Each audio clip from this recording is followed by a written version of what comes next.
Welcome to மகிழ்ந்தேடி channel. உங்களுக்கு இந்த video பிடிச்சிருந்தா லைக் பண்ணுங்க, ஷேர் பண்ணுங்க, கமெண்ட் பண்ணுங்க, சப்ஸ்கிரைப் பண்ணுங்க. மறக்காம பக்கத்துல உள்ள பெல் பட்டனை கிளிக் பண்ணிருங்க. இப்போ வாங்க வீடியோக்குள்ள போகலாம். ரக்ஷா பந்தன் ஸ்பெஷலாக இன்னைக்கு ராக்கி செய்ய போகிறோம். இதுக்கு தேவையான பொருட்கள் உல்லன் நூல், 11 குட்டி மணிகள்,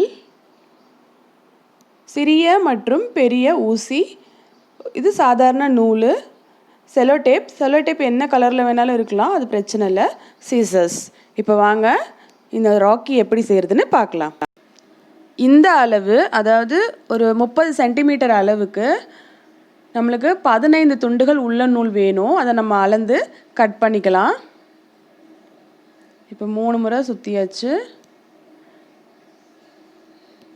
4 இது மாதிரி 15 முறை அளந்து நம்ம கட் பண்ணி 15 துண்டுகளாக எடுத்து வச்சுக்குவோம். 15 தனித்தனி துண்டுகளாக நூலை கட் பண்ணியாச்சு.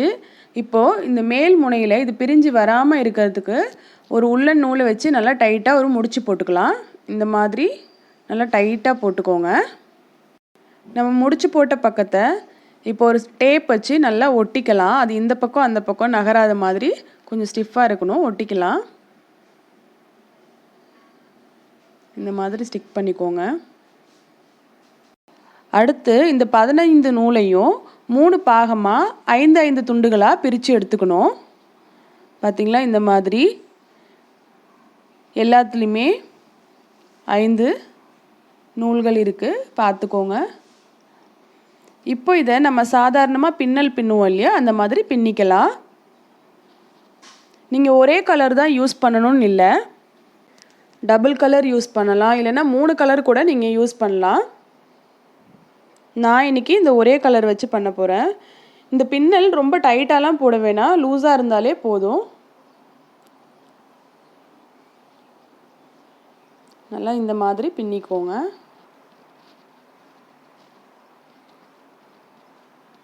பார்த்தீங்களா, நான் டைட்டாலாம் பின்னல் போடலை. இப்போ இது பின்னி முடிச்சாச்சு.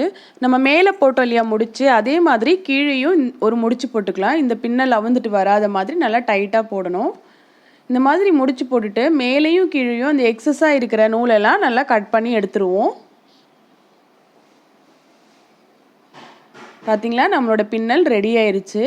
இப்போ இதை அப்படியே ரோல் பண்ணிட்டு வந்திங்கன்னா இது ஒரு ஃப்ளவர் மாதிரி வரும்.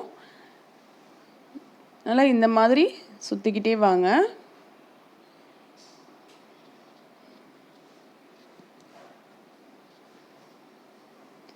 இந்த ஃபினிஷிங்கை வந்து நல்லா பின்னாடி சைடில் வர மாதிரி லேசாக மடித்து விட்டுட்டு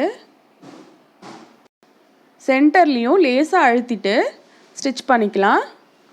நம்ம ஃபினிஷ் பண்ணதை மடித்து விட்டோம் இல்லையா, அந்த இடத்துல முதல்ல இந்த மாதிரி ஊசியை குத்தி எடுத்துக்கலாம். இப்படி எடுத்துட்டு திருப்பி பின் பக்கமாக இப்படி போடணும். அடுத்தது இந்த வெளி சைடில் உள்ள லேயர்லேருந்து ஒரு முடிச்சு போட்டுக்கலாம். இது மாதிரி இந்த பூவை சுற்றி எல்லா இடத்துலையும் ஸ்டிச்சஸ் போட்டுக்கோங்க. பூ பிரிஞ்சு வராமல் கரெக்டாக இருக்கும். இப்போ நம்ம ஸ்டிச்சஸ் போட்டாச்சு. இதை கட் பண்ணி எடுத்துக்கலாம். நம்மளோட பூ சூப்பராக ரெடி ஆயிடுச்சு. இப்போ இதில் சென்டரில் இந்த மாதிரி ஒரு குட்டி மணியை வச்சு ஸ்டிச் பண்ணிக்கலாம்.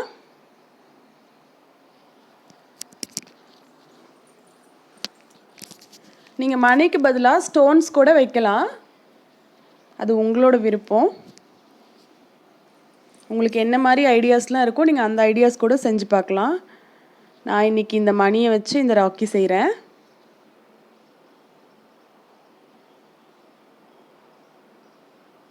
பார்த்திங்களா, இதில் நம்ம ஸ்டிச் பண்ணியாச்சு.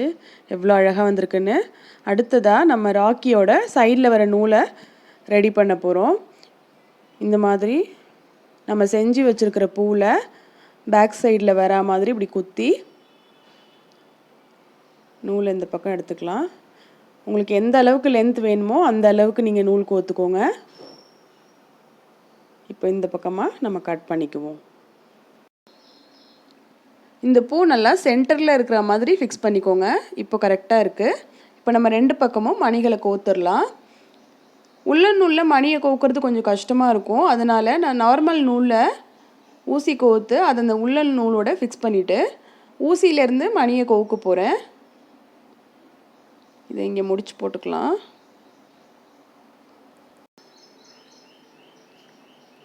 இப்போது மணிகளை கோத்துடலாம். இந்த இடத்துக்கிட்ட லேசாக டைட்டாக இருக்கும், ஆனால் ரொம்ப ஈஸியாக கோக்க முடியும். நீங்கள் அப்படியே கோத்திங்கன்னா ரொம்ப கஷ்டம். இந்த மாதிரி ஊசி வச்சு கோக்கும் போது உங்களோட வேலை ரொம்ப சீக்கிரம் முடிஞ்சிடும்.